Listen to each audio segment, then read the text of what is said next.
part of it. Yeah, I finished off the Capcom duty and went right back now to pretty much full-time work on Skylab.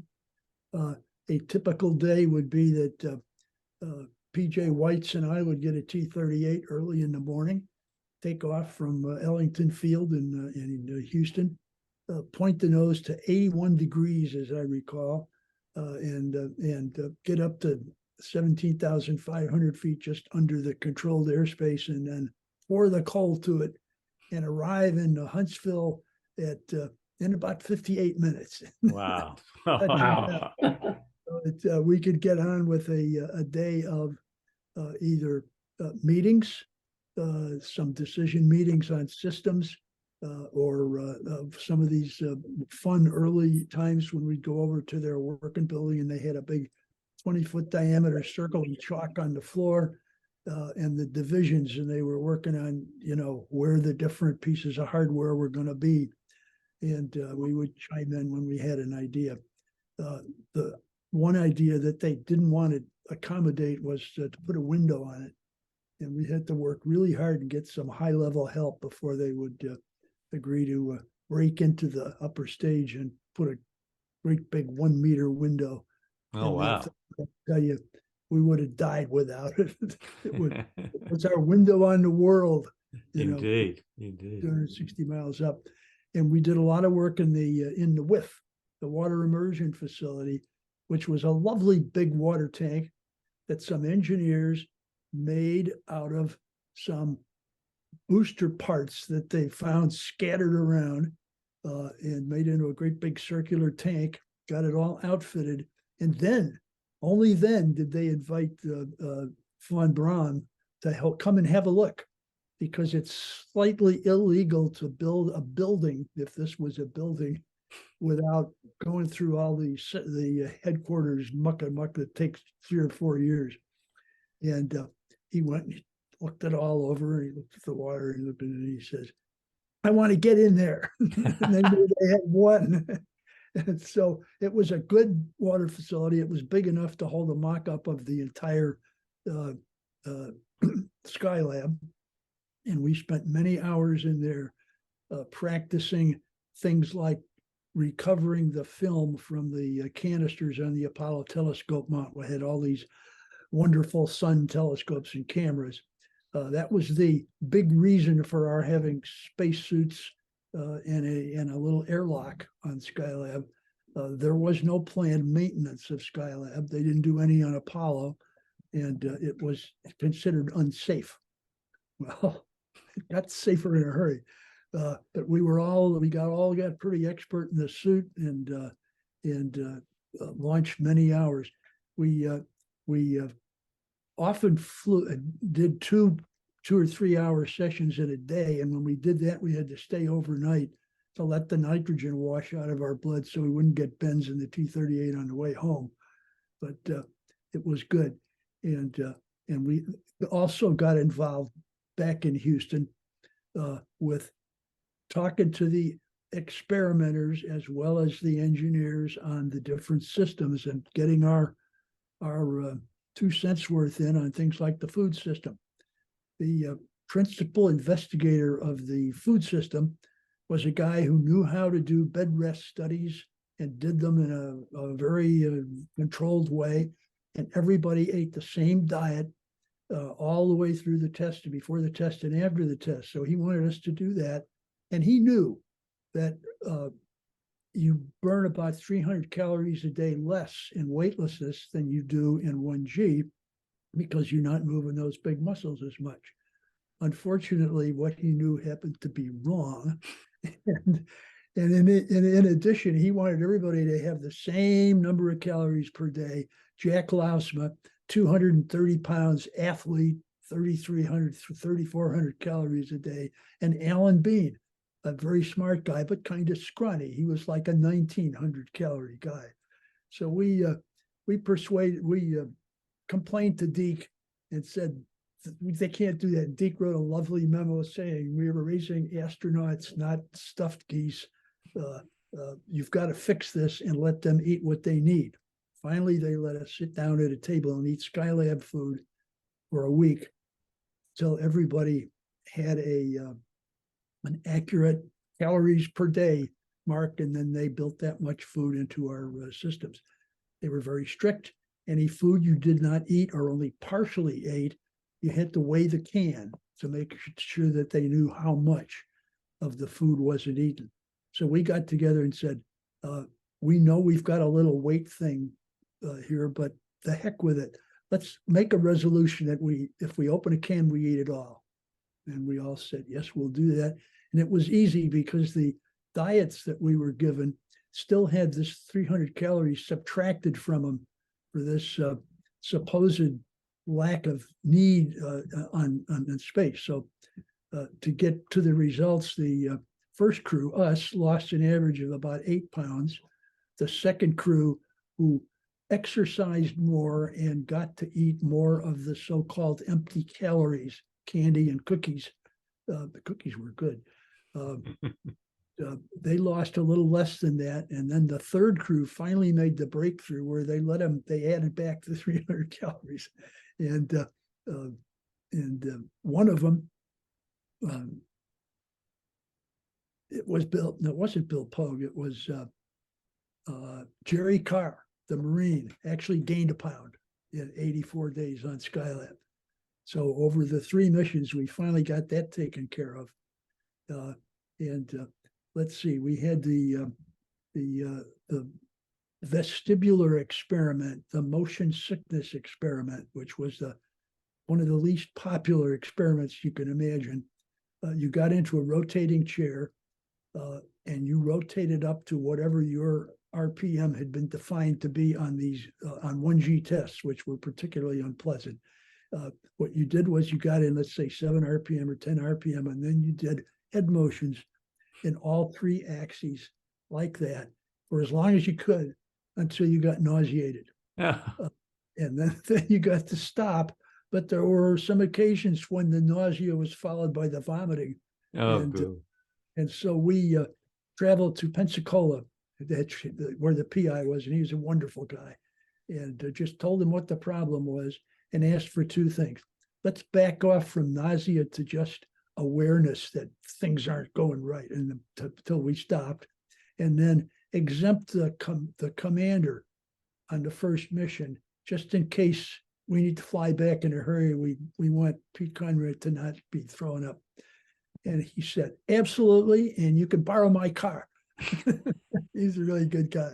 So, Sorry, Joe, so this is the selected. What stage were you selected to the Skylab 2 mission, Joe? All this stuff went on before anybody was selected to Oh, right. But after Apollo 12, it was in 1971, Pete Conrad and Alan Bean volunteered to be commanders on 2 of the 3 Skylab missions. That was another big help to the program because we had their experience, and they were guys who actually wanted to do this long duration flight, having just both landed on the moon. Everybody else who landed on the moon disappeared into the world of better jobs and stuff like that. But these guys stuck around and started running the program, and we had pretty much the same group of guys, but we didn't have flight assignments yet. And Pete just did a Skylab sort of operational diagram and gave everybody their jobs for the next year and a half. And then it was about early 1972. We'd already run the Skylab medical experiments altitude test, where we got 3 poor astronauts to get in the chamber and building 7, was it, for 56 days and eat the food and do the exercise and do it all in this little place. Bill Thornton was one of the crew, and he's the guy who destroyed the exercise ergometer by running it at 300 watts when it was supposed to be topped at 250, and the wiring just burned out. So we said, well, what are you going to do to fix it? And the engineer said, we think we'll just cap it at 250 and not let you go any higher. And that was okay with us because we didn't normally go that high anyhow, just Bill. that test was very important in fixing the food system and the exercise system and some of the other things that were difficult to design and were giving us trouble. And they fixed a lot of those problems. And then it was time for Deke and Al to issue at a Monday meeting a series of 15 names who would be now part of the Skylab astronaut crew, primes and backups. He didn't say who was who. He did not say which was which. He just gave us the numbers and smiled and walked out of the room. But it took a little time for us to figure out, or for Pete to tell us, that the first three names were the Skylab 2 prime, and then the second three were the Skylab 2 backup, and so on. The same backup crew sufficed for the second mission and the third mission. And so we had about a year and a half to exercise as crews, train as crews, do the formal simulations, do the final changes that we required or requested or begged for in the experiment protocols, all designed just to, our changes were all designed just to make us able to be sure we could do it. And about a month before launch, Chris Kraft called us up in his office.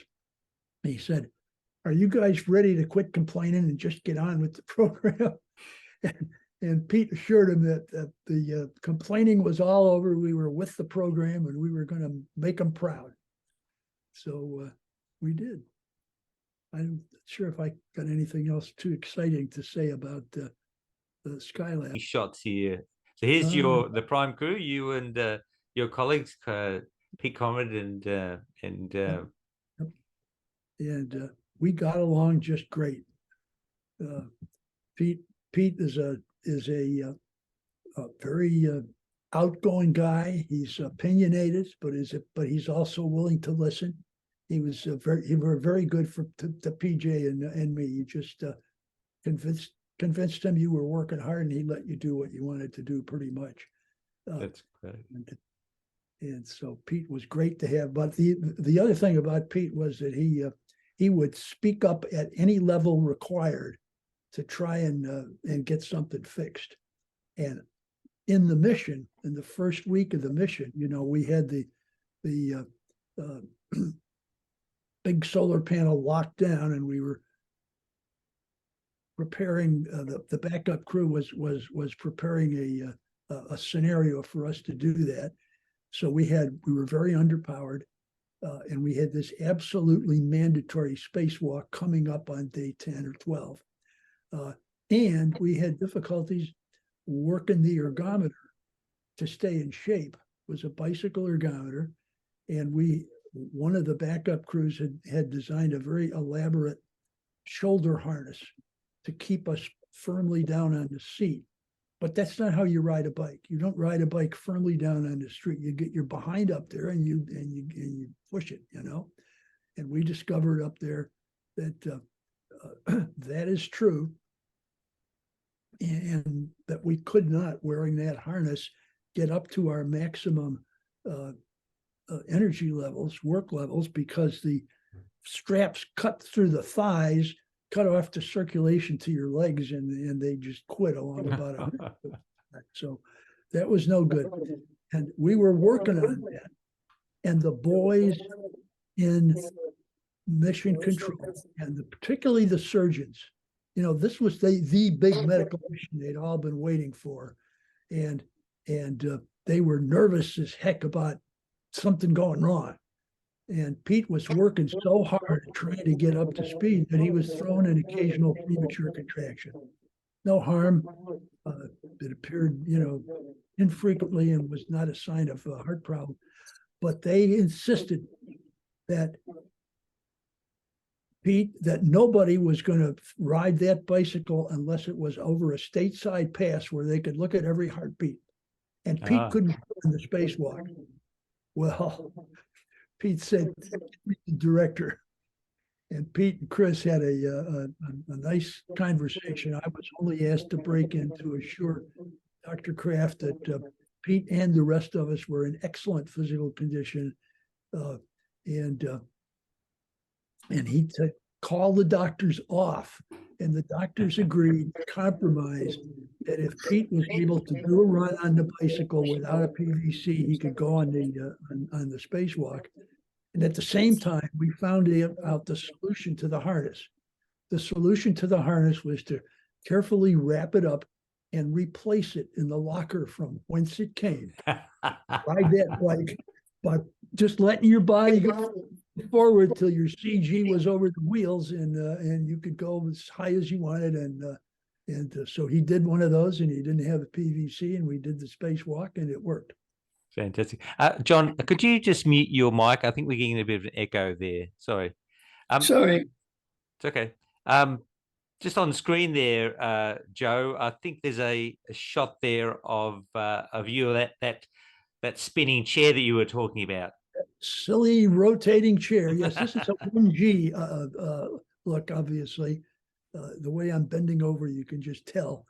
And Pete's got his Minnie Mouse headgear on there to close his eyes. And he's got we all had molds made of our teeth so that you could then attach the mold to that sidebar, and your head would be absolutely still for certain parts of the vestibular experiment. It had about 4 parts, and so we're doing that. But the bad part of the rotating chair was when you took that stuff off and just started nodding your head and rotating at a speed guaranteed for you to not like it.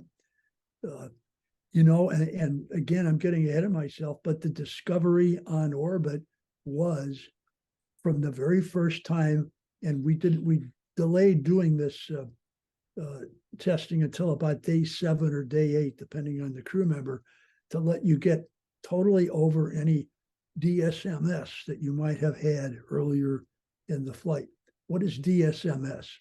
Well, the doctors called it space adaptation syndrome because they were too polite to say space motion sickness. But we crew members called it dreaded space motion sickness, or DSMS. I've got a shirt that says stamp out DSMS. Fantastic.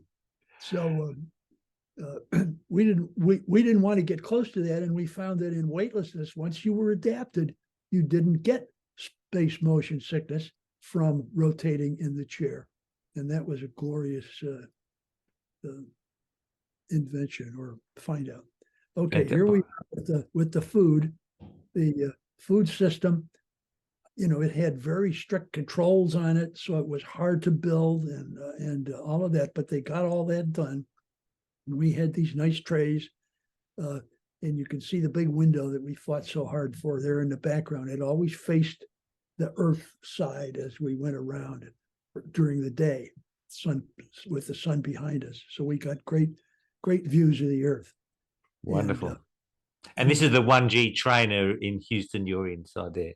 This is there's a better shot of it. Yeah. And it has food that in cans that would fit tightly down into those circuits, and you could heat it right there for a period of time if it was something to be heated.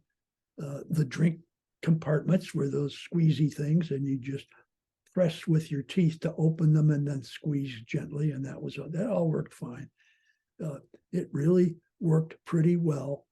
And the problem was we didn't have enough of the food. The food was good too, by the way. They worked hard to make it palatable for the first time in the history of spaceflight, and did a wonderful job.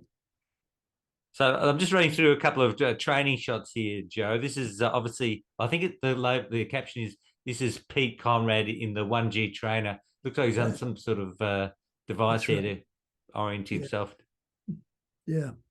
At a glance, I can't remember what he's doing. It looks like he's standing on or near the chair. I think this is the chair that we used to operate the Apollo telescope mount, which was a big, complicated panel of controls and displays.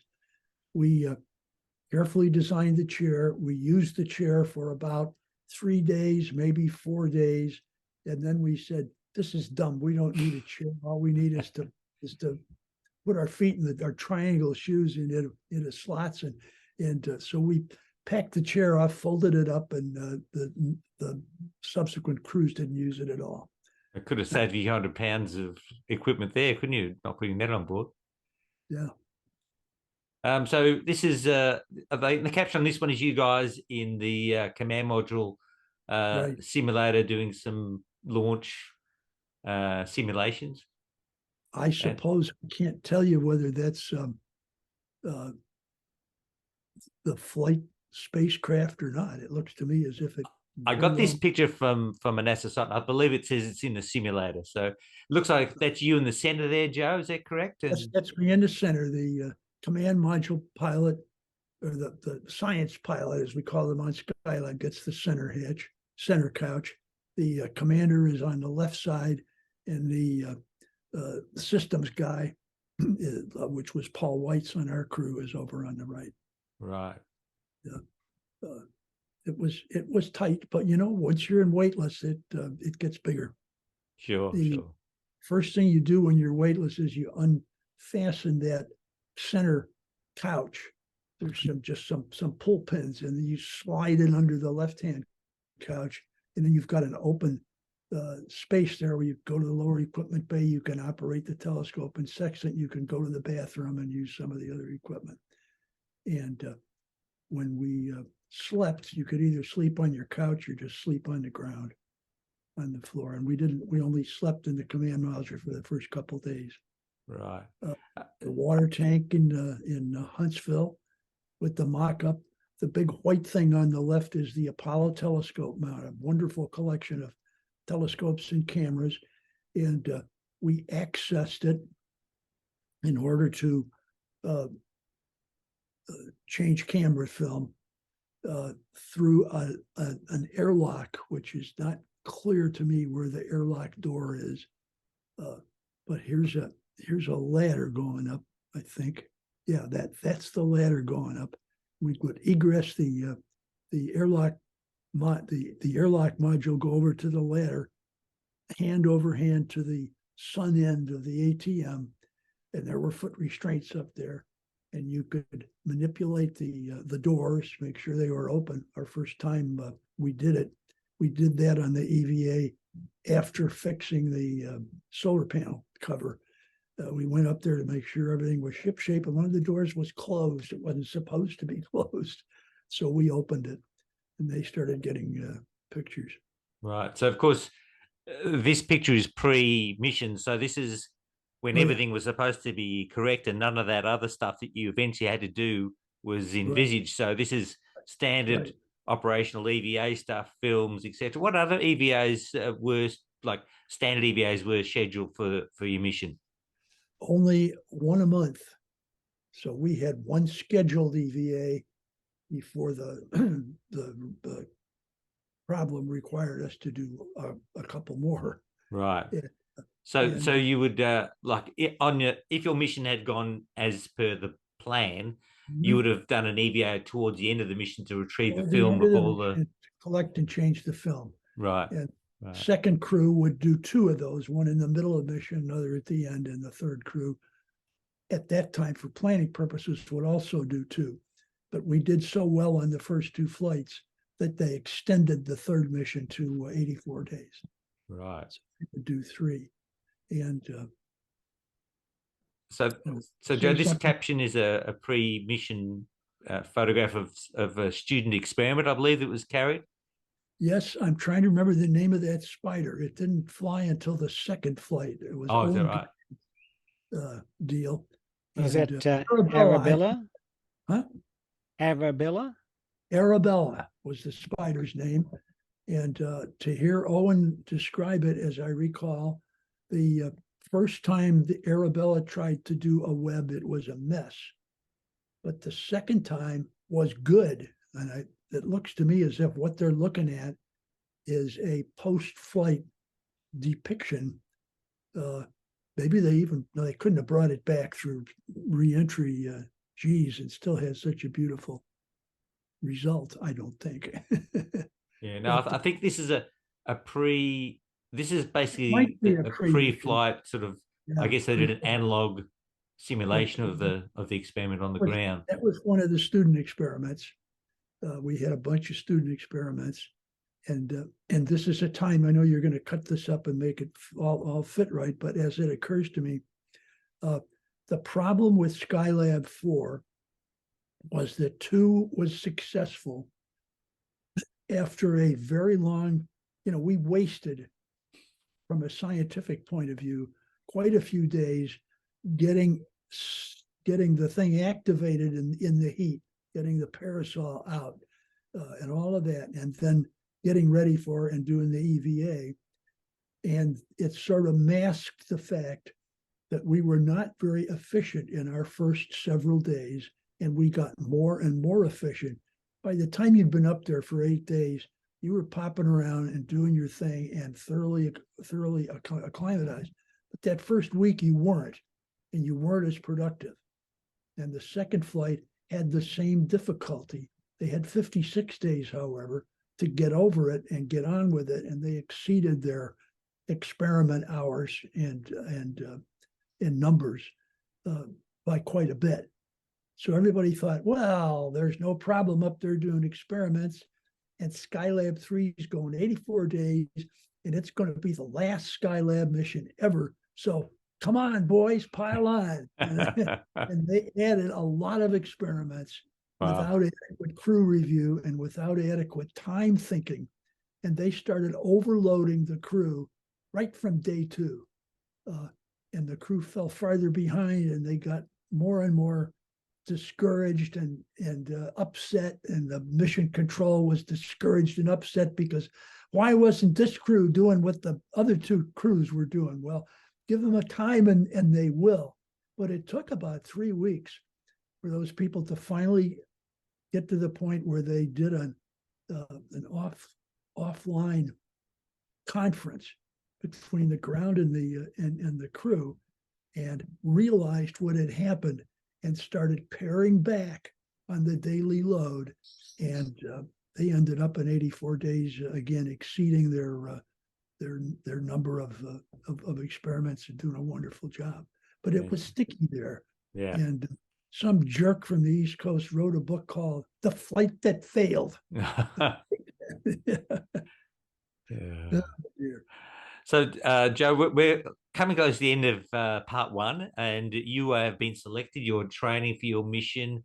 Your ride to space is rolling out of the assembly building there. You're Saturn 1B on the milk stool, I think they called it.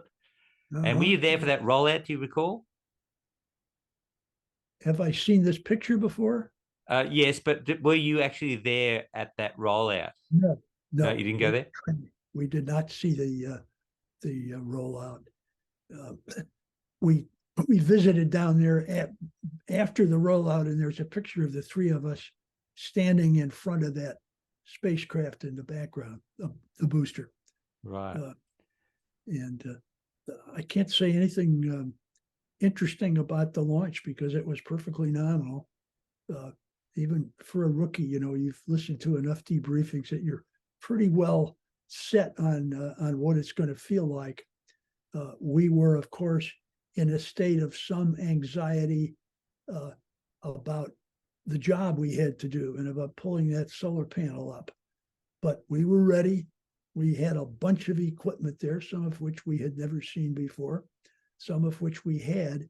I forgot to say when we were looking at the water tank that shortly after the went over, were undisturbed. So the picture on the screen here, Joe, is actually not a real picture. It's 2 pictures merged together. Both vehicles are not that close together. So that's the Saturn V rocket on the left with the Skylab vehicle with all of its insulation on, I know. And there's your ride on the right, the Saturn 1B. And of course the Skylab 1 with the actual orbital laboratory launched first, right. and then you were scheduled. I think how close after that launch were you scheduled originally to go into space? Hang on.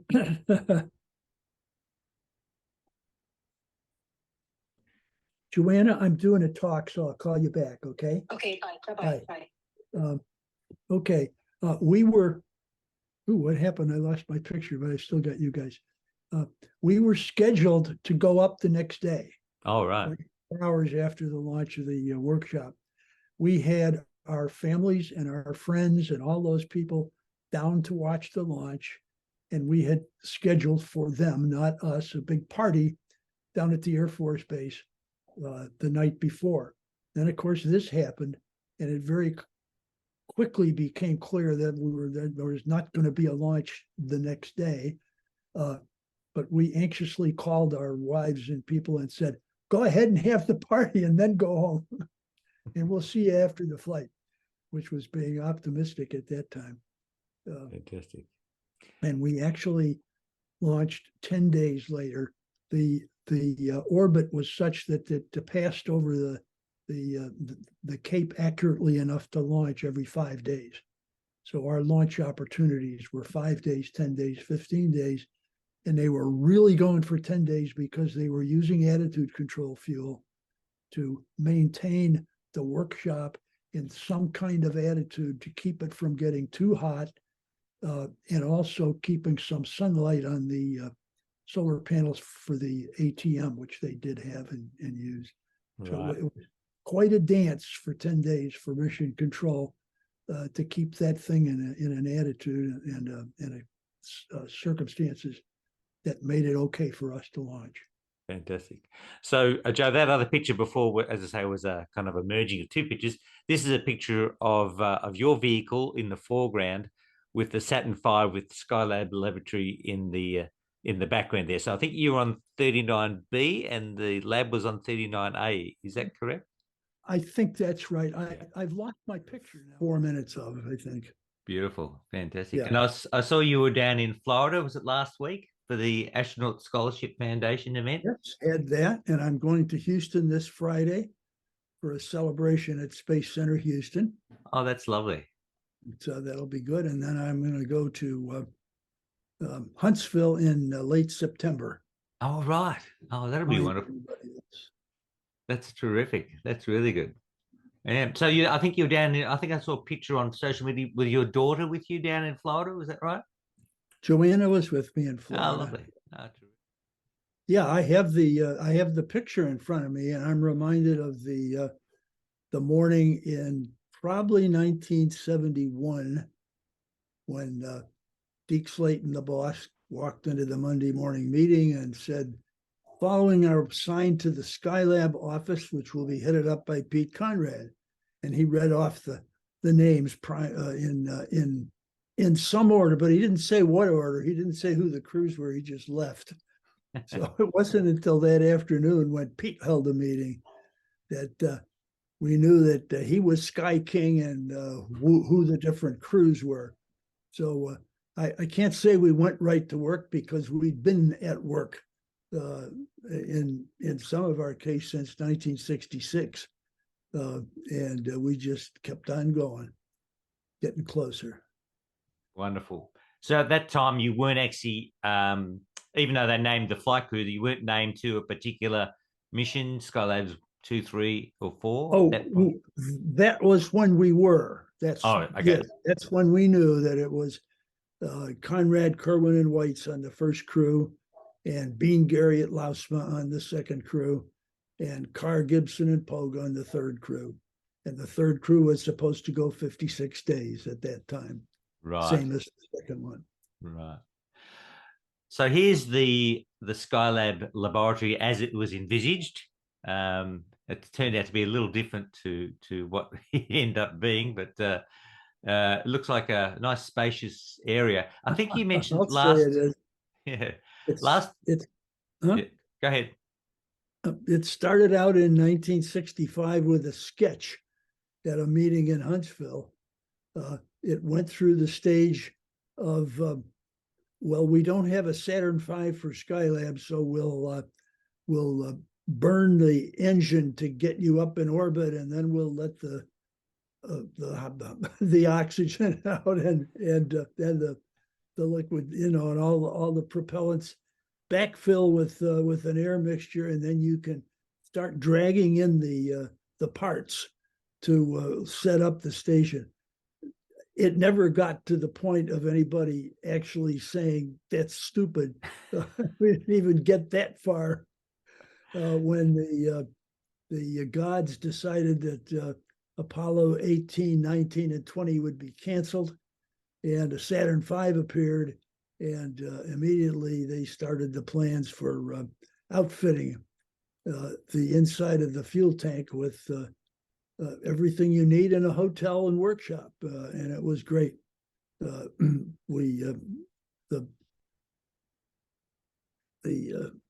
picture's a little too small for all the details, but we had a triangular mesh floor and ceiling for the crew quarters, which is a reptilian remnant of when it was all going to be launched live, and the fuel had to get by the stuff on the way to the engine. We found that to be very useful. We adapted triangles on our shoes to fit in the spaces, and we're able to stand and work wherever we wanted to.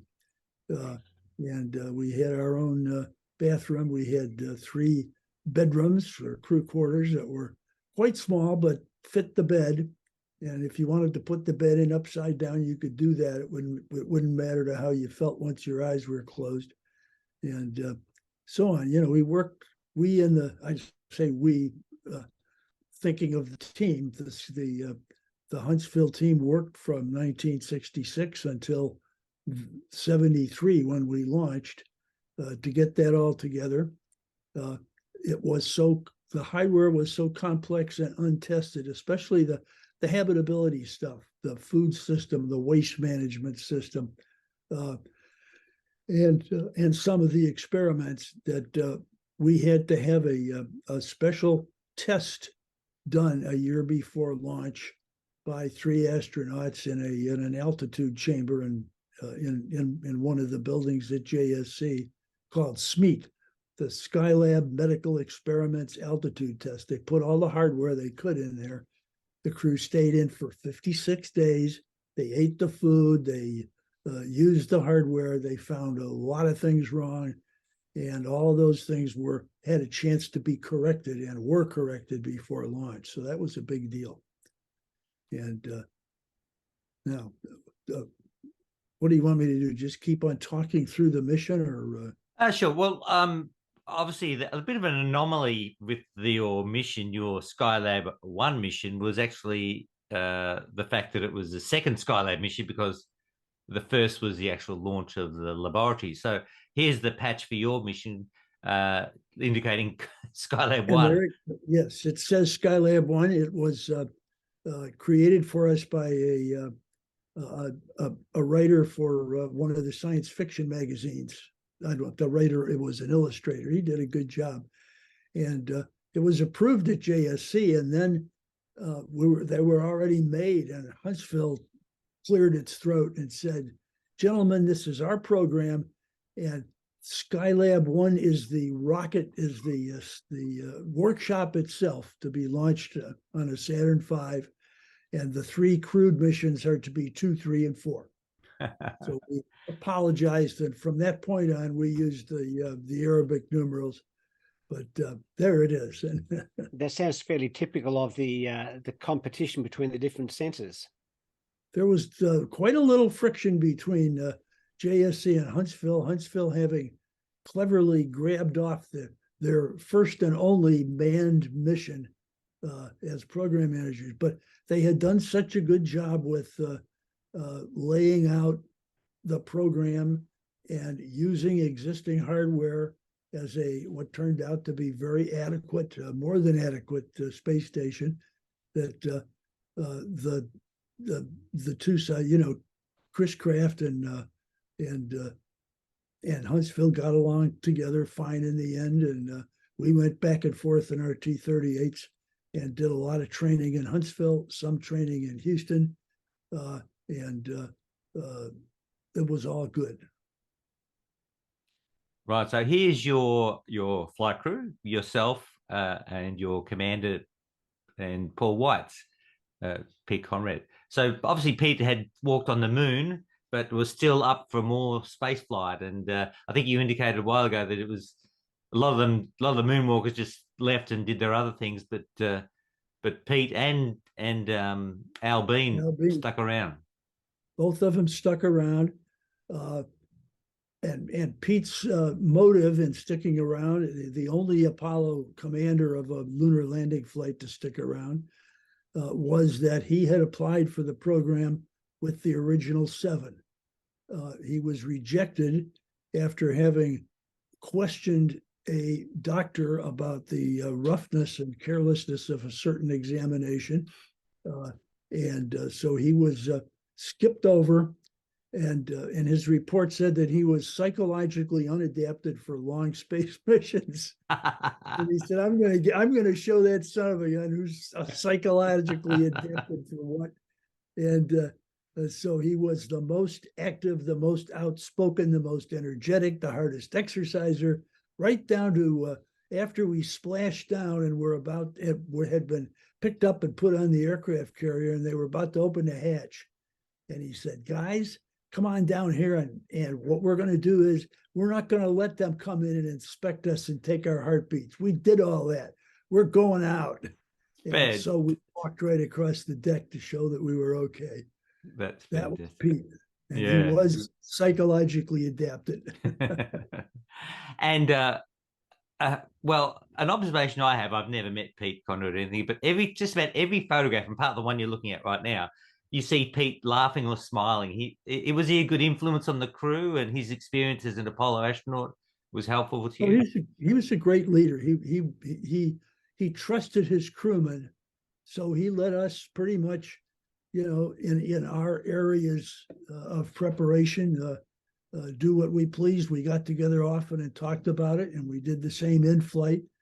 And it was a good crew with a commander who was an experienced leader and knew when to lead and when to let things go. So it was very good. I thought he was the best in Skylab.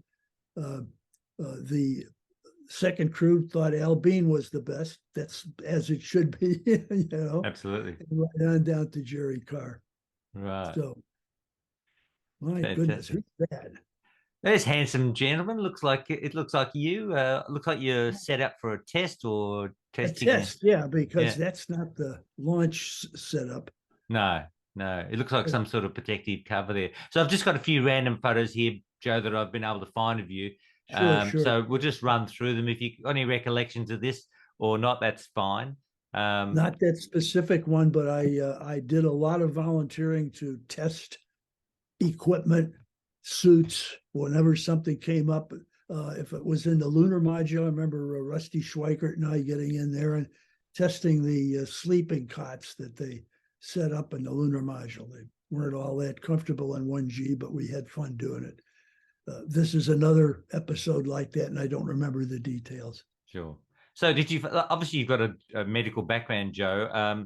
Was that medical background helpful to you in doing those tests and giving feedback to the program? Oh, yeah. Yeah. When the scientist astronauts, including me, that first group of 5 descended on the center, nobody really knew what to do with us. But there were 2 of us in that group that had advantages based on our background. The first one was the geologist who flew on Apollo 17 on the last mission. He was probably the #1 scientist astronaut. He did a wonderful job, stepped right in the day we were hired, and helped the crew and consulted with the geologists and everything, and did a super job. And I stepped into a program in which the big unknowns, a lot of them were medical. How does the crew really respond for long durations? What's the proper atmosphere? What about and even through Apollo and Gemini, the launch vibrations and the abort modes and the G levels and a host of problems. were such that a doctor could have an input to them. So I made a pretty good test subject. I learned a lot and was productive and fit in right from the start. The only little difficulty was that I was a doctor in the pilot's office, and the group of real doctors were over there running the doctor part of the program. And there's always been a love-hate relationship between military pilots and their flight surgeons, because their flight surgeons can ground them and wreck up their careers. And I was very well aware of that. And did my best to walk the line of objectivity and not expressing opinions of which I was not entitled yet. Okay. Sure. But seeing things through the crew's eyes, and they let me be their suit expert for a couple of years, and in many ways I could represent the astronaut point of view, especially in Skylab with all its medical experiments. Sure. Had a good time. Yeah, Joe, did you and Jack Schmidt and the other scientists, astronauts, work together as a team, or were you just really going off to your own particular specialty? We weren't a separate team. We certainly weren't organized separately. We were just part of the astronaut office, and our duties depended on what Al Shepard wanted us to do. That's why Jack went off and did his thing in geology. None of the others of us had the credentials to do that, so we did other stuff. Sure. All right, Joe, let's move on to getting close to your flight. This picture here, I think you can see, is the rollout of that Saturn V that you mentioned, with the laboratory on top. What can you tell me about your recollections of that? Were you there at that rollout, or were you aware of what? No. We were training in Houston. We didn't spend a lot of time at the Cape. I don't remember how many days before launch we came down. It might have been 10 days or 7 days or something like that. But most of the training was in Houston. We saw them, the boosters already out there on the pad. And at the appointed day, we climbed into ours. We watched that one go off. It was a beautiful day and looked like a beautiful launch. And we had no inkling of the problem that was about to happen, or that did happen. Right. We watched the launch from the roof of one of the buildings, and then we went back down to the crew quarters and picked up our headsets, and immediately were plunged into the world of hurt. Right. The slow realization of that we lost our heat shield, that we're going to have a power problem. It looked to them as if they had voltage from one but not the other of the main solar panels. The temperatures inside the workshop were going up. It had arrived safely in orbit, and some of the deployments were good. The solar telescopes had moved to their 90-degree off position, but we were in trouble. And almost immediately first thing we did when they canceled our flight, which they did very quickly, I called the party that was going on with my friends and relatives down at the Air Force Base and said, keep on partying, but there's no launch tomorrow. So we'll see you back home. And the other end of that was that 10 days later, when we were about to launch, it was a very empty place. There were hardly any guests left. Right. Yeah, I think I recall talking to you. You said that the original plan was that they would launch the Saturn V with the laboratory unmanned on one day, and you would fly the next day up. The following day, the 15th. Yeah. We turned out we launched the 25th of May instead. Right. And of Those course, sure. That's fine. So of course, a lot of scrambling to actually find out if the laboratory was actually going to be usable for you to go up and occupy. So I think you indicated that I did identify a number of issues with the laboratory once it got up in orbit. I think the primary one was the heat shield that's supposed to protect the whole laboratory actually fell off on launch. Mhm. And Yes. yeah, The two problems were the temperature in the habitable part of the workshop and the lack of electrical power. The only power we had came from the fact that the Apollo telescope mount, the solar physics experiments, had their own solar panels. So we had about 25% of the power we should have, but it was enough to keep a few lights on, to keep the life support system going, to do the medical experiments, because most of them took little or no power, and to be up there and exist while the problems were being solved. And I'll get to that in a sequential fashion. But what we did was to go home, start working with the teams. We quickly went back to Huntsville because we wanted to get into the water tank and evaluate the ideas that were coming up quickly on how to cover the workshop with something to cool it off. And there were two of them that required complicated EVAs. And we were in there working on one of them when we just got a call saying, Deke Slayton wants you guys to knock it off now. So we knocked it off and went back to the motel, and he came. Of course, we were on a diet already, right? We were on the space diet. We were in our quarantine period, but Deke came by with a couple of pizzas and a couple of bottles of wine, and he knew we needed a break about that time.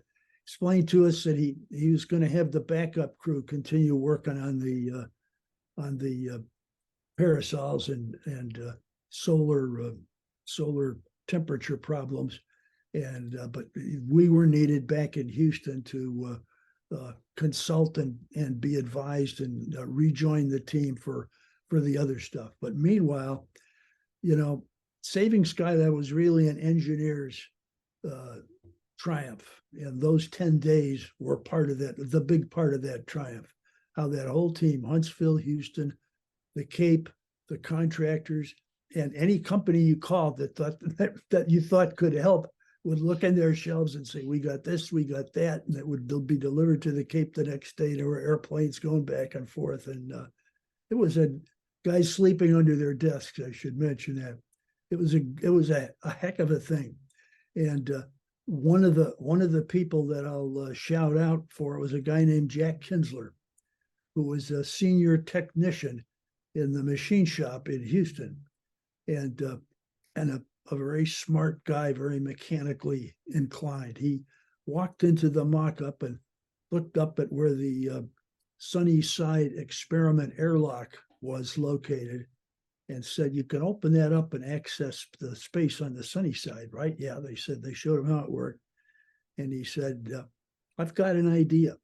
He had his guys go to the stores and buy fishing poles, and he got a bunch of parachute cloth, and he gathered all this other stuff together. And in about 2 days, he had a device that would fit folded up into the tube that was designed to carry experiments to that airlock, and a way of pushing it out with poles thrust through a seal in the back end of it, so that it would come out all the way, get free of the surface, and then open, and you'd have a parasol, a shield of sorts against the sun. And it sounded, it sounded too easy and too flimsy to be of any use, but he demonstrated right there in front of God and the center director and everybody, and it worked. wow. So it's one of the ones, and of course it was the first one we used on orbit and lasted for our entire flight. There were two others that were packed up. There were the poles and the telephone company limb lopper and ropes and all kinds of stuff that we might use. And then there was the backup crew, which was going to spend as much time as they needed, having seen the videos and the films and our discussions and descriptions of the problem to try and figure out a way to go out and do a spacewalk in an area with no lighting, no handholds, no footholds, lots of sharp edges, and pull up that solar panel cover that was stuck down. Right. So actually, I wanted to bring that up. So you identified relatively early on that obviously the insulation on part of the workshop had gone, but also one of the solar panels was ripped off, and the other one was not fully deployed. And I think this picture here is showing in the water tank in Houston or Huntsville, them trying to work out techniques to release that solar panel. Right. Yes. Yeah. Okay. I'm looking at the picture now instead of looking at you. And I'm seeing that that's exactly right. That's probably a backup crew member.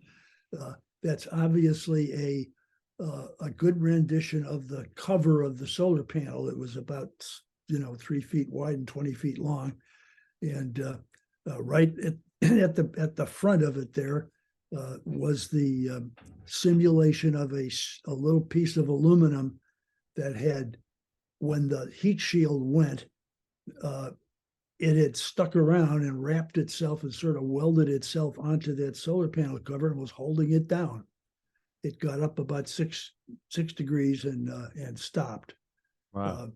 And we had good pictures of that, and they had the pictures down there, and we're working on how you get down there. You're 25 feet away from every place, we had, in fact, this is out of sequence, but on launch day, we did what I guess you could call was the spacewalk in the middle of day one. We rendezvoused 8 hours after launch. Pete went around carefully around the Skylab, observing, taking pictures. PJ was taking some video, which could be transmitted back to Earth, and figuring out what had gone wrong. And that, of course, was the main thing that he saw. So they were figuring out how we could get down there with a 25-foot aluminum pole and do the job. Right. And I'll talk about that in detail whenever you want me. No problem. So once they'd identified, guessed what was going on, because obviously before you guys got on orbit, there was no vision of the damage on the station. So they had to deduce, I suspect, from the instrumentation, the readings, what was going on. And this, I think this picture is some of the equipment that they tested and theorized it would be suitable to help you do your Skylab some of the candidate rescue equipment to go up there and do that job. Yeah. I don't know if that's the actual telephone company, Limlopper. It looks a little different, but that was 50 years ago, and I'm not sure. It had jaws just about that big. Right. And it had long arms, and you pulled on rope A to close the jaws, and rope B would open the jaws. And we stuck it on the end of the 25-foot pole, and off it went. Fantastic. That looks like the wrapped up parasol that I've just finished describing. That was our first solution to the temperature problem. Yeah. So that box on the right-hand side, I believe, is it's a container that you would put that parasol into. Right. And this is a couple of sequence shots of tests that they. Yeah. Here it is now being demonstrated to the world. You could push it out pole by pole. One of the guys is up there pushing it down, and when it gets out, boom, it would open up. There were springs. Right. And it didn't quite open completely, but it opened about 90%. And the 10% that was a little bit warm was right where my sleeping cabin was. So this was all designed and tested as much as possible before you launched to the lab at all, Joe, because obviously you're hoping to take this equipment up. Oh, we carried that stuff in the command module. The space under the seats when you launch is normally kept empty in case you have an early abort and a land landing. Those struts will give in order to reduce the amount of shock to the crew. But that we guaranteed that we had a a west wind to blow us out to sea if we hadn't aboard, so we wouldn't land on land. Wow. And they filled all the space up with all these solutions. They were under the couch in the command module. Wow. Wow. Actually, interesting, Joe. It's just something I thought of when you was talking about that airlock that was used to deploy that. There was only one airlock on board. Is that right? On the, like small one. There were two. There was one on the sunny side and one on the shady side. Oh, that's my question. I thought that I was very lucky you managed to get the one on the sunny side. So, oh, that was good design work. Yeah. All right. So we're getting closer now. You've got a plan. You've got some equipment designed. You've had some EVA tests. So this, I think, is a pre-launch testing, getting suited up for your flight to space. I don't know exactly what we're looking at there. Obviously, we have our suits on. Yeah. This is not launch day. No. A room somewhere. Yeah. Looking at stuff. Yeah. All whites and I. Fantastic. And I think this is a picture of them actually fabricating the sunshade that you were going to take up. Up that sunshade. Yeah. And here's that sunshade virtually fully deployed in that same area. And these are some of the poles I think that we use to stretch it out and make it work. So it's a great bit of engineering and innovation. I like the fact that they're all in socks so they don't rip it. Done very fast. But yeah, well, that's right. It's incredible. Normal painstaking development process. Right. It just happened as fast as they could. One quick test and then off to flight to pack it in for the command module. Right. And this looks like. Go ahead. Yeah, I was going to say this looks like a water tank test of them deploying a mock-up of that sunshade. I'm not sure which particular version of the sunshade. This would be the second sunshade. Oh, right.